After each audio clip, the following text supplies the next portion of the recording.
તો અહીંયા યાંત્રિક ઉર્જાનું વિદ્યુત ઉર્જામાં રૂપાંતરણ થાય અને આ બ્રશ છે એ વાહક હોય એટલે વાહકને કારણે તમને અહીંયા બહારના પરિપથમાં પછી તમારે ટ્યુબલાઇટ અહીંયા સળગાવી છે તો ટ્યુબલાઇટ જોડો, પછી એક સાથે ઘણા બધા તમારી આની કેપેસિટી હાઈ છે તો આખું ઘર પણ જનરેટર ઉપર ચાલે. જય શ્રી કૃષ્ણ બાળકો. હવે આપણે વિદ્યુત ચુંબકીય પ્રેરણના બિલકુલ અંતિમ તબક્કામાં છીએ. આપણે માટે હવે જનરેટર બાકી છે. જનરેટરમાં 3 પ્રશ્ન તમારે ભણવાના છે.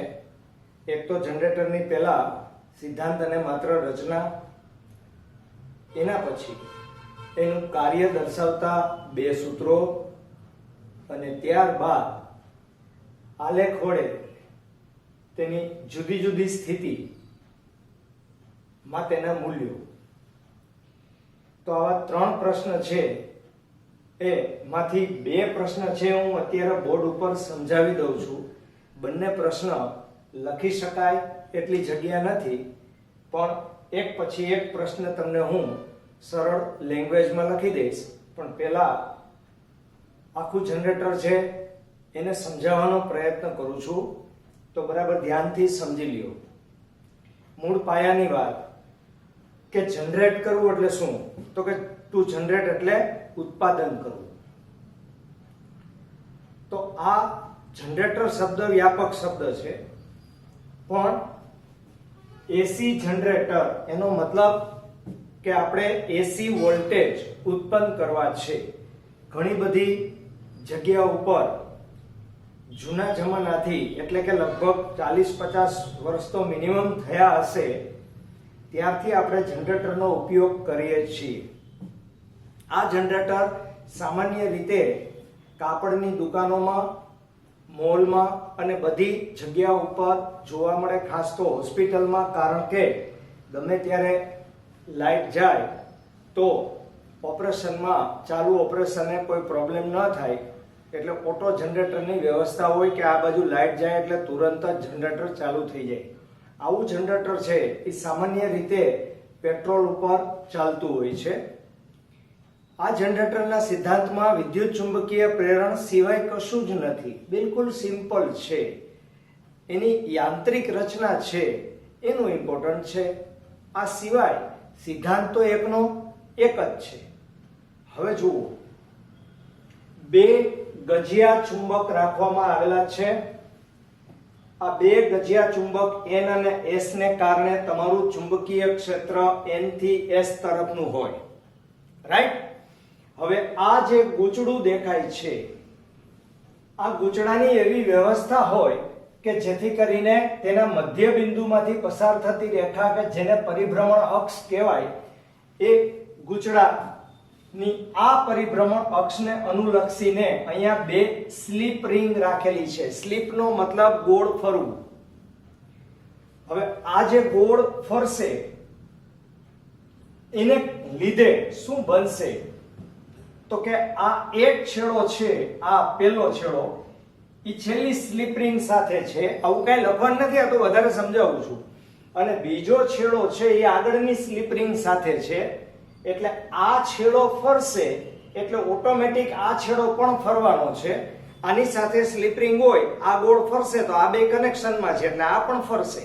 એટલે આપણો હેતુ એટલો છે કે આ જે ગૂંચળું આપેલું છે એ ગૂંચળાને આપણે પરિભ્રમણ આપવાનું છે. પરિભ્રમણની દિશા આમ આપણે અત્યારે રાખેલી છે. ગમે તે બાજુ પરિભ્રમણ આપો, હેતુ તો આપણો એક જ કે આ ચુંબકીય ક્ષેત્રને કારણે વચ્ચેના ભાગમાં ચુંબકીય ફ્લક્સ હોય અને આ ચુંબકીય ફ્લક્સમાં આ ગોળ ગોળ ફરશે એટલે ફ્લક્સમાં ફેરફાર થશે. અને ફ્લક્સમાં ફેરફાર થાય એટલે પ્રેરિત વિદ્યુત ચાલક બળ કે પ્રેરિત વિદ્યુત પ્રવાહ ઉત્પન્ન થાય. બહુ સીધો હિસાબ છે, સિમ્પલ વસ્તુ છે. સિદ્ધાંત એકનો એક જ મેં તમને કીધું, કોઈ જ ફેરફાર નથી, બરાબર? અને રોટર શાફ્ટ કહેવામાં આવે છે કે જેથી કરીને આને તમે ગોળ ગોળ ફેરવી શકો, રાઈટ? હવે ધ્યાનથી સાંભળો કે આ જે ગૂંચળું છે સમજવા માટે તમને અમે પતરું રાખેલું છે. આ પતરું આ સ્થિતિમાં છે એટલે કે આ પતરાની જે સ્થિતિ છે એ સ્થિતિમાં અત્યારે ચુંબકીય ક્ષેત્ર આ બાજુ છે, રાઈટ, અને એનો ક્ષેત્રફળ સદિશ આમ છે. તો ક્ષેત્રફળ સદિશ અને ચુંબકીય ક્ષેત્ર વચ્ચેનો ખૂણો અત્યારની સ્થિતિમાં તમને દેખાય ત્યારે 90 છે. આમાંથી તો ખબર પડવાની જ નથી, કારણ કે આ 3 ડાયમેન્શનમાં ફરશે. હવે આ ગૂંચળું અહીંયા આમાં ધ્યાન રાખજો કે આ કેમ ફરશે. હવે દાખલા તરીકે આ છે, અત્યારે અહીંયા પરિભ્રમણ અક્ષ છે, આ છેડાને ઉપર લઈ જાઓ એટલે આ છેડો ઓટોમેટિક નીચે જશે, એટલે આમ ફરીને અડધું ચક્કર મારશે. અડધું ચક્કર જેવું મારશે કે તુરત જ એ ની દિશા ફરવાની, બી ની દિશા તો એમ જ છે. તો આ સ્થિતિમાં એ અને બી બે એક જ દિશામાં ગોઠવાના. પછી આ સ્થિતિમાં તમે આવો એટલે ફરી પાછા એ અને બી બે, એ આ બાજુ જશે, બી આ બાજુ જશે, એટલે 90 ડિગ્રી આવશે. પાછા તમે આ બાજુ આવશો એટલે એ અને બી 180 ડિગ્રી થશે, 270 ડિગ્રી થશે, 360 ડિગ્રી થશે. અને જ્યારે 360 આવશે ત્યારે તમારી મૂળ અવસ્થા પાછી આવી જશે. બરાબર? તો એ cos થીટા ઘટક આપણા માટે અગત્યનો છે, કારણ કે એ અને બી જ્યારે એક જ દિશામાં હશે ત્યારે થીટા બરાબર 0, અને થીટા બરાબર 0 ત્યારે cos 0 ની કિંમત 1. cos શું કામ લીધું? કારણ કે આ ગૂંચળા હારે સંકળાયેલું ફ્લક્સ અગત્યનું છે. ફ્લક્સ નથી તો પ્રેરણ નથી. બરાબર? તો આ ફ્લક્સ કેટલું થાય? તો કે phi b બરાબર b a cos થીટા. હવે સમજાણું કે ફ્લક્સનો આધાર a cos થીટા ઉપર છે. હવે આ જે cos થીટા છે એમાં ધ્યાનથી જુઓ બરાબર કે આ ગૂંચળું ઓમેગા જેટલી કોણીય ઝડપથી ફરતું હોય અને આ ઓમેગા જેટલી કોણીય ઝડપ તે t બરાબર 0 થી t બરાબર t જેટલા સમયમાં પ્રાપ્ત કરે તો થીટા બરાબર શું લઈ શકાય? કયો? Omega t. કારણ કે ઓમેગા બરાબર કોણીય સ્થાનાંતરના છેદમાં સમય, તો થીટા બરાબર ઓમેગા ઇન્ટુ t. તો આ સમીકરણ તમારું b a cos omega t થશે. તો આ છે એ તમારા ગૂંચળા સાથે સંકળાયેલું ફ્લક્સ છે. હજુ તમે આ ગૂંચળાને ફેરવતા નથી, માત્ર અને માત્ર ફ્લક્સ સંકળાયેલું છે. જ્યાં સુધી આ ગૂંચળું પરિભ્રમણ અક્ષને અનુલક્ષીને ભ્રમણ નહીં કરે ત્યાં સુધી આ થીટા એટલે કે આ ઓમેગા ટી બદલાવાનો નથી. અને જ્યારે આ ઓમેગા ટી બદલાય ત્યારે ઓટોમેટિક તમારું ફ્લક્સ પણ બદલાશે. અને બદલાય ત્યારે તમારે એનું શું કરવું પડે? વિકલન કરવું પડે. એટલે કે આનું તમે વિકલન કરશો, ધ્યાનથી સાંભળજો, 2 વાક્ય કહું છું, આ સાબિત છેલ્લે થશે, પણ અત્યારે સ્ટાર્ટિંગમાં 2 વાક્ય કહી દઉં છું. જે સ્થિતિમાં ફ્લક્સ મહત્તમ તે સ્થિતિમાં પ્રેરિત EMF 0, અને જે સ્થિતિમાં પ્રેરિત EMF મહત્તમ તે સ્થિતિમાં ફ્લક્સ 0. હવે આ સ્થિતિ ઉપર આધાર રાખે છે. આ બાબત આપણે આને સાબિત કરશું એટલે થશે. બીજું, આ જે સ્લિપ રિંગો રાખેલી છે એ યંત્ર કહેવામાં આવે. એટલે યંત્ર વડે તમે ફેરવો છો, એટલે કે યાંત્રિક ઉર્જાનું વિદ્યુત ઉર્જામાં રૂપાંતરણ કરતું સાધન એટલે જનરેટર. બરાબર? અને આ જનરેટરમાં જ્યારે આ ફરે ત્યારે ફ્લક્સમાં ફેરફાર થવાને કારણે પ્રેરિત EMF ઉત્પન્ન થાય. અને પ્રેરિત EMF ઉત્પન્ન કરવા માટેનું જ આ સાધન છે. બરાબર? અને આ પ્રેરિત EMF ઉત્પન્ન કરવા માટે અહીંયા 2 બ્રશ રાખવામાં આવેલા છે, કાર્બનના બ્રશ. આપણે કરીએ એ બ્રશ નહીં, રાઈટ? આ ધાતુના બ્રશ છે અને આ ધાતુના બ્રશ પાસે ઉલટ સુલટ EMF મળશે. ઉલટ સુલટ એટલા માટે કે આ ગૂંચળું એક સ્થિતિમાં હોય તો EMF નથી મળવાનું, પણ આની સ્થિતિ શું થતી જશે? બદલાતી જશે. અને બદલાય ત્યારે ઉલટ સુલટ EMF કેને કહેવાય એ હું સમજાવું છું. સૌથી પહેલા તો જ્યારે આ કોઈ એક ચોક્કસ સ્થિતિ છે ત્યારનું ફ્લક્સ છે, અને આ જે ફ્લક્સ અત્યારે છે એ ફ્લક્સનું તમે વિકલન કરશો એટલે d phi b upon dt બરાબર b અને a અચળ છે અને cos ઓમેગા t નું માઈનસ sin ઓમેગા t અને t નો સહગુણક યાદ કરો 12 ગુણાય બરાબર અને આને શું કહેવામાં આવે તો કે આને જો આની આરે n આટા સંકળાયેલા હોય તો અત્યારે આપણે એક આટાની ચર્ચા કરીએ પણ n આટા જો સંકળાયેલા હોય તો આને માઈનસ e કહેવામાં આવે શું કહેવામાં આવે માઈનસ e અને minus n b a omega બે બાજુ n વડે મેં ગુણી નાખ્યા ભાઈ અહીંયા n વડે ગુણ્યા છે બરાબર અને sin ઓમેગા t બે બાજુથી નીકળી ગયા તો આ તમારું EMF આવ્યું એ પ્રેરિત EMF આવ્યું અને આ પ્રેરિત EMF માં તમને બધાને ખબર છે કે sin વિધેયનો વિસ્તાર છે એ +1 થી -1 સુધીનો છે એટલે કે જો તમે ઓમેગા t કે જેને તમે થીટા કહો છો એની કિંમત તમે 0 લઈ લેશો તો તમને બધાને ખબર છે કે sin 0 ની કિંમત 0 થાય અને જો તમે થીટા બરાબર 90 ડિગ્રી લઈ લેશો તો sin 90 ની કિંમત 1 થવાની છે એવી જ રીતે તમે 90 ની સામે વયા જાઓ બરાબર 270 તો ઓટોમેટિક એની કિંમત કેવી થશે -1 બરાબર અહીંયા 3π/2 તો 1 અને -1 ની વચ્ચે આનું મૂલ્ય ચલિત થયા રાખશે એ શું બતાવે છે એ એમ બતાવે છે કે જ્યારે આનું મૂલ્ય એટલે કે આખા વિધેયની કિંમત 1 હશે એટલે કે આ તમારું ગૂંચળાનો ક્ષેત્રફળ સદિશ અને બાહ્ય ચુંબકીય ક્ષેત્ર એ બંને લંબ રૂપે હશે એવા સંજોગોમાં પ્રેરિત EMF તમારું મહત્તમ હશે અને આ મહત્તમ હશે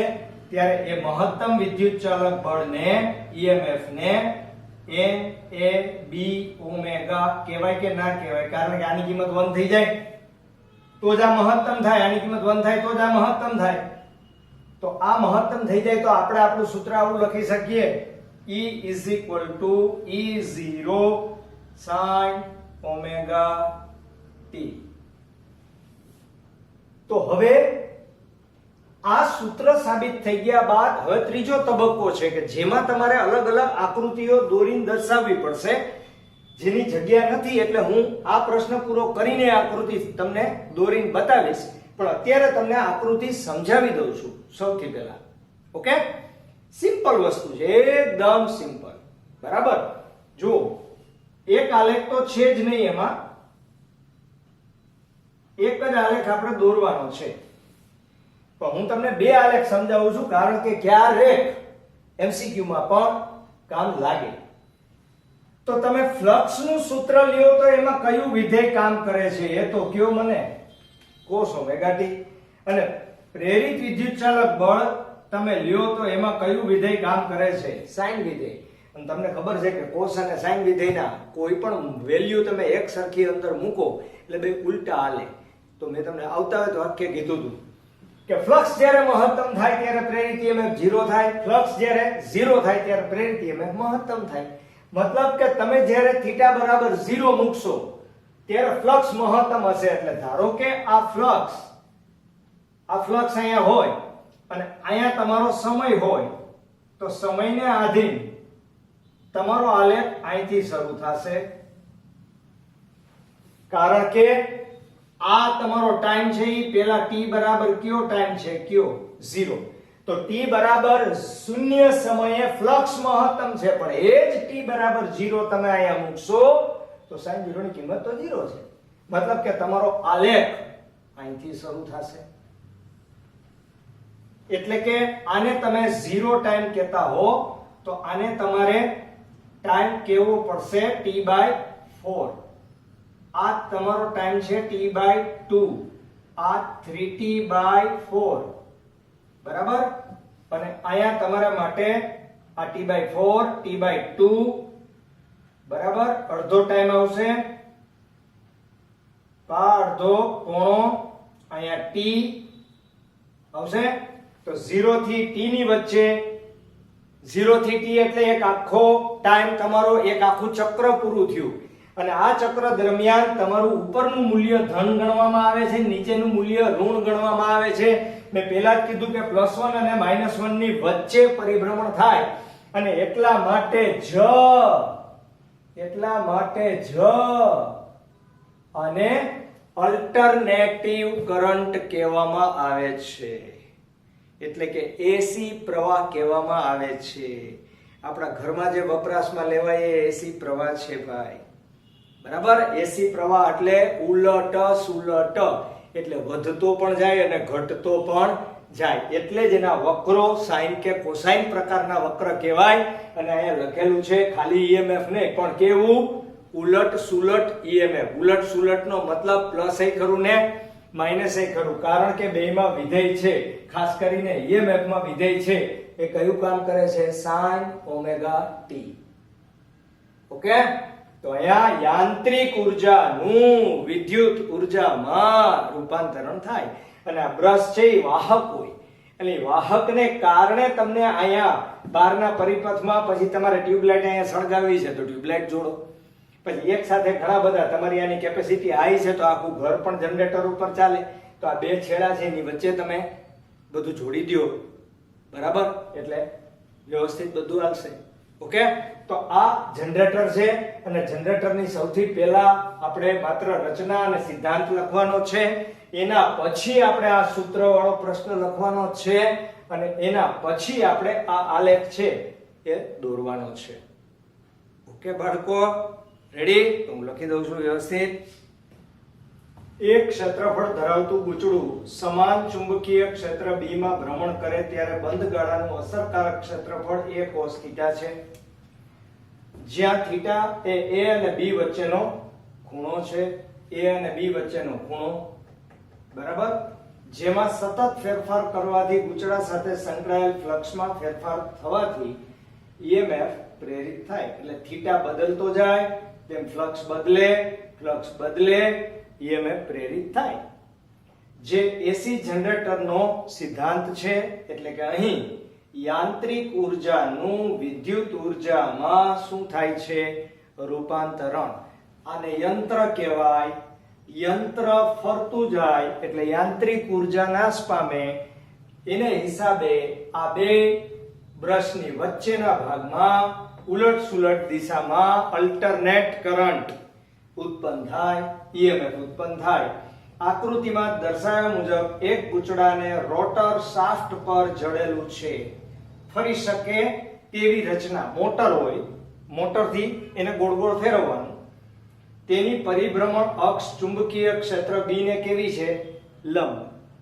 અત્યારે પેલી સ્થિતિમાં, પછી રહેવાની નથી.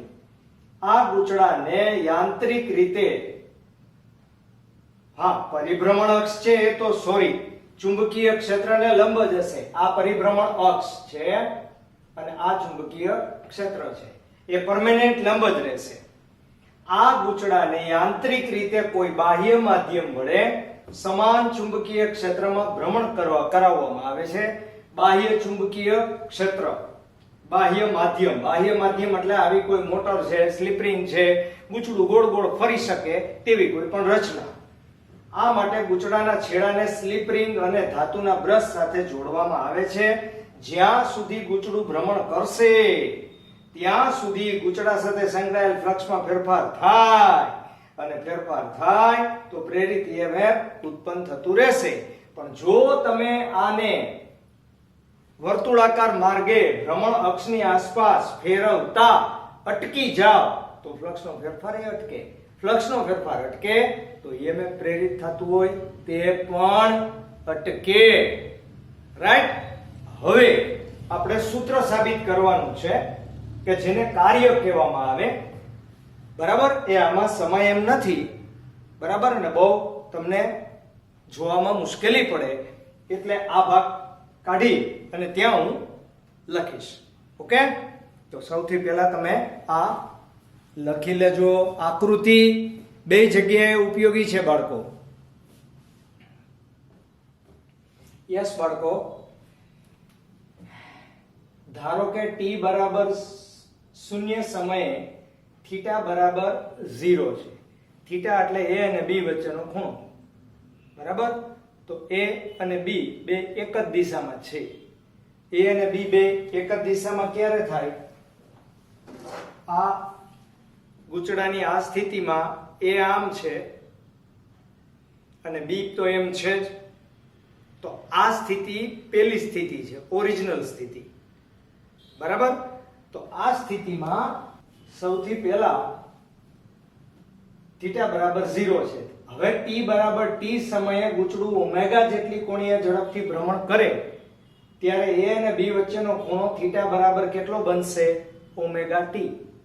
કારણ કે કોણીય સ્થાનાંતર કોણીય ઝડપ બરાબર કોણીય સ્થાનાંતર છેદમાં સમય. આમ સમય સાથે શું બદલતું જાય? a cos થીટા બદલતો જાય, કારણ કે a નો b ની દિશાનો ઘટક છે. કોઈ t સમયે ગૂંચળા સાથે સંકળાયેલ ફ્લક્સ phi b બરાબર ba cos ઓમેગા t, જ્યાં થીટા બરાબર શું લીધું છે આપણે? Omega t. ફેરેડેના નિયમ મુજબ ભ્રમણ કરતા n આંટા ધરાવતા ગૂંચળામાં પ્રેરિત emf, આપણે તો એક જ આંટો અત્યારે દેખાય છે, E બરાબર -nd phi b upon dt. આની જગ્યાએ ba cos ઓમેગા t. આમાંથી b અને a નું વિકલન ન થાય, એને આપણે બહાર લઈ લીધો. cos ઓમેગા t ને એમનેમ રાખ્યો. cos ઓમેગા t નું વિકલન -sin ઓમેગા t અને t નો સહગુણક 12 ગુણાય એટલે ઓમેગા, એટલે આ માઈનસ માઈનસ પ્લસ a ને b omega sin omega t.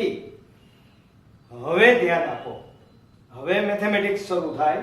Omega t sin omega t ની કિંમત +1 થાય. ક્યારે થાય? ઓમેગા t બરાબર 90 હોય ત્યારે અને sin ઓમેગા t બરાબર -1 એટલે કે થીટા બરાબર ઓમેગા t બરાબર ઓમેગા t બરાબર 270 થાય, એટલે કે 3π/2 રેડિયન થાય ત્યારે ફ્લક્સનો ફેરફાર મહત્તમ હોવાથી ઉલટાયેલ સ્થિતિમાં પ્રેરિત emf મહત્તમ મળે છે. ઉલટાયેલ સ્થિતિમાં આ સ્થિતિમાં ઓરિજિનલ સ્થિતિ ઉપરની, આ સ્થિતિ નીચેની, એટલે કે થીટા બરાબર 90 હોય ત્યારે E0 મહત્તમ મળે તમને a ને b ઓમેગા, તથા થીટા બરાબર 270 હોય ત્યારે -a ને b ઓમેગા મળે. તો E E0 sin omega t મૂલ્ય જ આપણે લીધું છે, પણ આવર્ત રીતે ઉપર નીચે બદલાતું જશે. એ આલેખ આપણે આના પછીના ક્વેશ્ચનમાં છેલ્લો લાસ્ટ લખવાનો છે. ઓકે? અહીં પ્રવાહની દિશા આવર્ત રીતે બદલાતી હોવાથી આ પ્રવાહને ઉલટ સુલટ પ્રવાહ એટલે કે અલ્ટરનેટિંગ કરંટ કહેવામાં આવે છે. તમને યાદી આપી દો, આના પછીનું ચેપ્ટર અલ્ટરનેટિંગ કરંટ જ છે, બરાબર? એટલે આપણે ઉલટ સુલટની વાત આખા ચેપ્ટરમાં આના પછીનામાં કરવાની જ છે. E E0 sin 2π ft. Omega બરાબર 2πf લેવામાં આવે તો જ્યાં f અથવા મ્યુ બરાબર ગૂંચળાના ભ્રમણની આવૃત્તિ છે. અહીં સમીકરણ 2 અને 3 emf નું તત્કાલીન મૂલ્ય આપે છે, જે +E0 અને -E0 વચ્ચે આવર્ત રીતે શું થતું જાય છે? બદલાતું જાય છે બાળકો. રેડી? આ પ્રશ્નની અંદર પણ જો પૂછાય તો આ આકૃતિ તમારે દોરવી પડે. રચના હોય તો એમાંય દોરવી જ પડે. એટલે આ બે પ્રશ્નમાં તમારે આકૃતિ દોરવાની છે. હવે પછીનો જે ક્વેશ્ચન હું લખીશ એમાં તમારે આ આકૃતિ સમજવા માટે સામે રાખવાની છે, પરીક્ષામાં દોરવાની જરૂર નથી. ઓકે? પણ આની ડુપ્લિકેટ એટલે કે કાર્ય કરતી આકૃતિ આપણે દોરશું. ઓલરાઈટ? ચાલો લખી લ્યો બાળકો.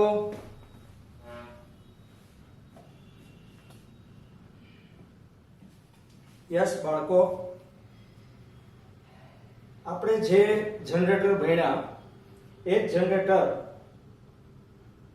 નું કાર્ય કેવી રીતે થાય છે એ આલેખ વડે આપણે સમજવાનું છે.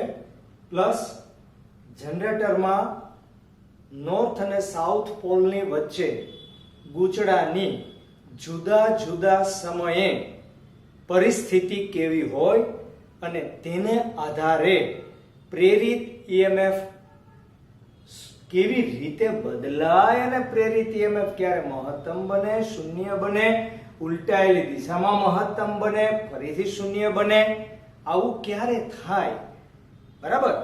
તો હવે ધ્યાનથી જુઓ, AC જનરેટરમાં પ્રેરિત EMF નું સૂત્ર લખો અને ચુંબકીય ક્ષેત્રમાં ભ્રમણ કરતા ગૂંચળા માટે આખું એક ભ્રમણ પૂર્ણ થાય એને અનુરૂપ જુદા જુદા તબક્કાની આકૃતિ દોરી પ્રેરિત EMF વિરુદ્ધ સમયનો આલેખ દોરો, બરાબર?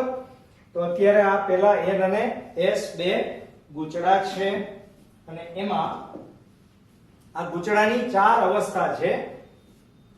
આ છેડો P Q R S, આ P Q R S, બરાબર?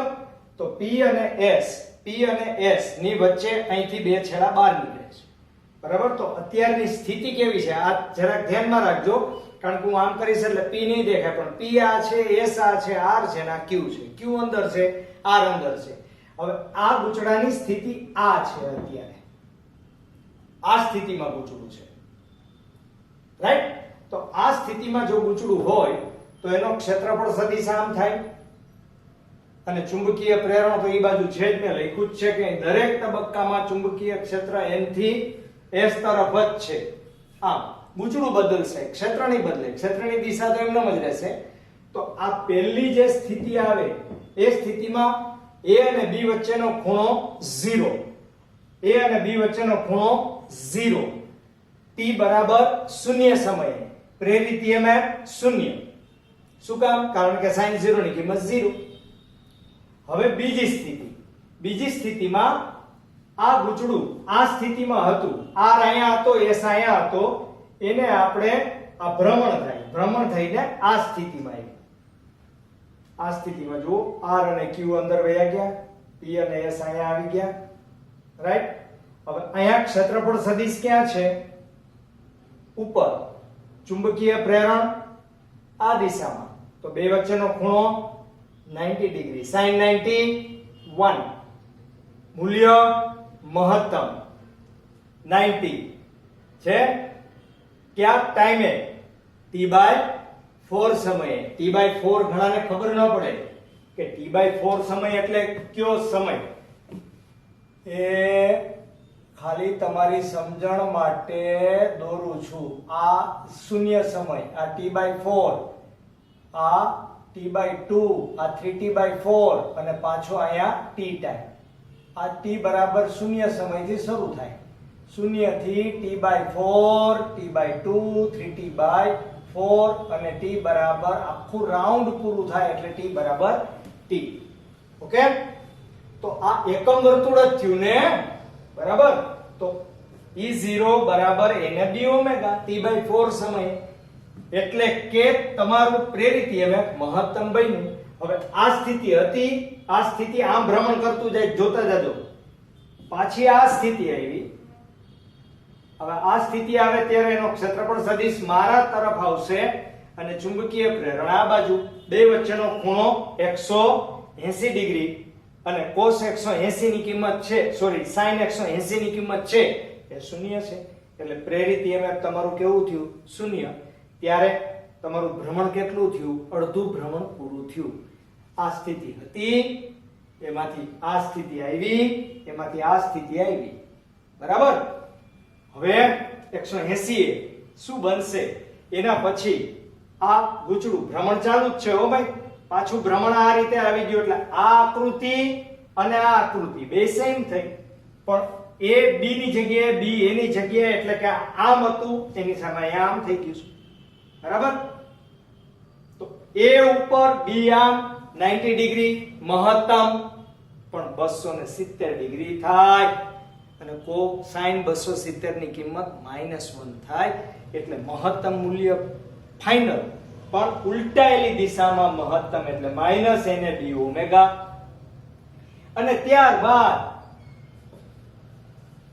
પહેલી સ્થિતિ, બીજી સ્થિતિ, ત્રીજી સ્થિતિ, ચોથી સ્થિતિ અને પાંચમી સ્થિતિ. જો પાંચમી સ્થિતિ અને પહેલી સ્થિતિ બે સેમ છે, કાંઈ જ ફેરફાર નહીં, એટલે એક આખું રાઉન્ડ પૂરું થયું, એક ભ્રમણ આખું પૂર્ણ થયું. અને ત્યારે પાછું જેમ અહીંયા EMF 0 હતું, અહીંયા EMF 0 છે, અહીંયા EMF 0 છે.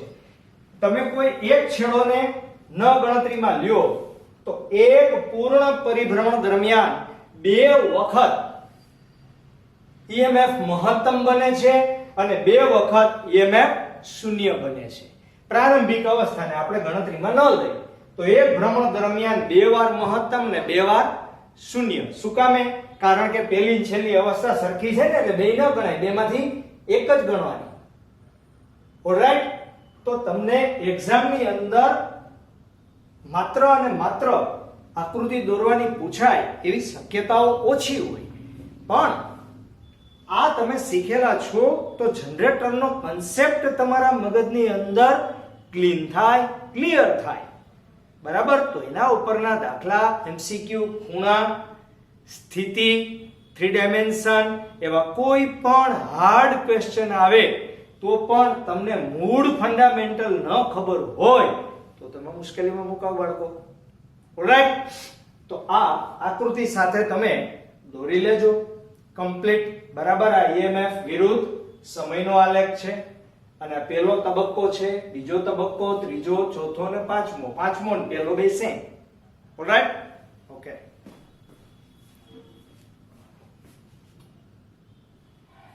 યસ બાળકો, આપણો લાસ્ટ ક્વેશ્ચન છે.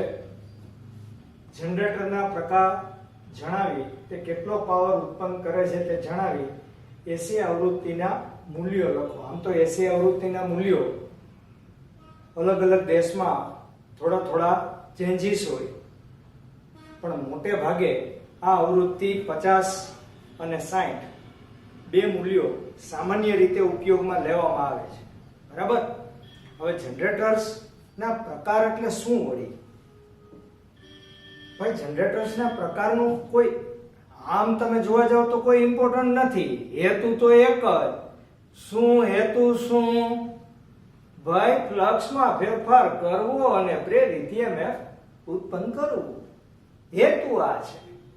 તો આપણે જનરેટરમાં વચ્ચે ગૂંચળું કે જેને આર્મેચર કીધું હતું એ રાખ્યું હતું, અને એ આર્મેચરને આપણે શું કરતા હતા? ભ્રમણ કરાવીએ એટલે એની સાથે સંકળાયેલા ચુંબકીય ફ્લક્સમાં ફેરફાર થાય અને પ્રેરિત EMF વધતું ઘટતું, મહત્તમ ન્યૂનતમ બે સાઈડમાં મળતું જાય આવર્ત રીતે, અને એના આલેખ દોરો તો સાઇન કે કોસાઇન પ્રકારના મળે. ઓકે? હવે આ જનરેટર છે, આર્મેચરને ફેરવવું એ અગત્યનું છે. હવે આર્મેચરને તમે ઇલેક્ટ્રિક મોટર વડે ફેરવો, કોઈ નદી કે ડેમ ના પાણીના ધોધ વડે ઉર્જા પૂરી પાડી અને આર્મેચરને ફેરવો, કે કોલસા કે અન્ય સ્ત્રોતને ગરમ કરી તેનું વરાળમાં રૂપાંતરણ કરી ઉચ્ચ દબાણે જો આર્મેચરને આપવામાં આવે તો આર્મેચર ફરવા માંડે. ઉપરાંત બહુ હેવી વોટ કેપેસિટીની જરૂર હોય તો ન્યુક્લિયર પાવર જનરેટર એટલે કે કોલસોય નહીં, એને બદલે અણુ અને ન્યુક્લિયસનો ઉપયોગ કરવામાં આવે, ન્યુક્લિયર પ્રક્રિયાનો ઉપયોગ કરવામાં આવે અને બાય હુક એન્ડ કુક આર્મેચરને ઘુમાવવાનું છે. આધુનિક જમાનામાં એવા પણ જનરેટર છે કે જે જનરેટરમાં ગૂંચળું નથી ફરતું પણ ઇલેક્ટ્રોમેગ્નેટને ફેરવવામાં આવે. ભાઈ, આપણો હેતુ છે એ કોણ ફરે અગત્યનું નથી, ફ્લક્સ ફરે એ અગત્યનું છે. રાઈટ? તો ઇલેક્ટ્રોમેગ્નેટ ગોળ ગોળ ફરશે તોય ફ્લક્સમાં ફેરફાર થાય કે ના થાય? બરાબર? અને મેગ્નેટને આપણે એમનેમ રાખી અને આપણે આર્મેચરને ઘુમાવ્યું હતું તો ફ્લક્સમાં ફેરફાર થાય. બરાબર? તો આના આધારે એના કેટલા પ્રકાર પાડવામાં આવેલા છે હું જે બોલ્યો એના આધારે 3 પ્રકાર. હાઇડ્રો ઇલેક્ટ્રિક જનરેટર્સ એટલે કે આ પ્રકારના વ્યવસાયિક જનરેટર્સમાં આર્મેચરને ભ્રમણ આપવા જરૂરી યાંત્રિક ઉર્જા ઊંચાઈ પરથી પડી રહેલ પાણી દ્વારા પૂરી પાડવામાં આવે છે. થર્મલ જનરેટર્સ કોલસો અથવા અન્ય સ્ત્રોતનો ઉપયોગ કરી પાણી ગરમ કરી તેનું વરાળમાં રૂપાંતરણ કરવામાં આવે અને ઉચ્ચ દબાણે રહેલી આ વરાળ પણ આર્મેચરને ઘુમાવે છે. ન્યુક્લિયર પાવર જનરેટર્સ કોલસાને બદલે અણુ કે ન્યુક્લિયર બળતણનો ઉપયોગ કરવામાં આવે તો તેવા જનરેટર્સનો ને ન્યુક્લિયર પાવર જનરેટર્સ કહેવાય કે જેમાં પણ આપણો હેતુ તો આર્મેચરને જ ફેરવવાનો છે. આધુનિક સમયના જનરેટર્સ છે એ 500 મેગાવોટ જેટલો પાવર ઉત્પન્ન કરે છે. તેની મદદથી 100 વોટનો એક એવા 50 લાખ બલ્બ પ્રકાશિત કરી શકાય. એની વોટ કેપેસિટી ગણી લ્યો ને થઈ જાય 50 લાખ એટલે કેટલા? 5 ગુણ્યા 10 ની 6 ઘાત 100 વોટ 1 ના 100 એટલે 5 ગુણ્યા 10 ની 8 ઘાત. તો અહીંયા 500 મેગાવોટ એટલે કેટલા? તો કે 5 ગુણ્યા 10 ની 8 ઘાત, કારણ કે મેગા એટલે 6 ને 2 0 એટલે 2 થઈ ગયો માપ બરાબર. મોટા ભાગના જનરેટર્સમાં ગૂંચળા સ્થિર હોય. જ્યારે ઇલેક્ટ્રોમેગ્નેટને ભ્રમણ કરાવવામાં આવે ભારતમાં પરિભ્રમણની એસી આવૃત્તિ 50 હર્ટ્ઝ, જ્યારે યુએસએ જેવા અમુક દેશમાં તે 60 હર્ટ્ઝ જેટલી હોય છે. આ ગુજકેટની એક્ઝામમાં ઘણા વર્ષ પહેલા પૂછાઈ ગયેલો પ્રશ્ન છે. એટલે થિયરી બેઝ ક્વેશ્ચન તમારા ગુજકેટની અંદર 5-7 તો હોય જ બરાબર. એટલે મોટા ભાગના સ્ટુડન્ટ છે એ થિયરી ભણતા ના હોય પણ થિયરી ભણવી જરૂરી છે. તો હવે આપણું આ ચેપ્ટર પરિપૂર્ણ થયું. દાખલા જે બાકી રહે છે એ આપણે ગણવાના છે. થિયરીનું કામ કમ્પ્લીટ આ ચેપ્ટરનું. Alright, clear? જય શ્રી કૃષ્ણ.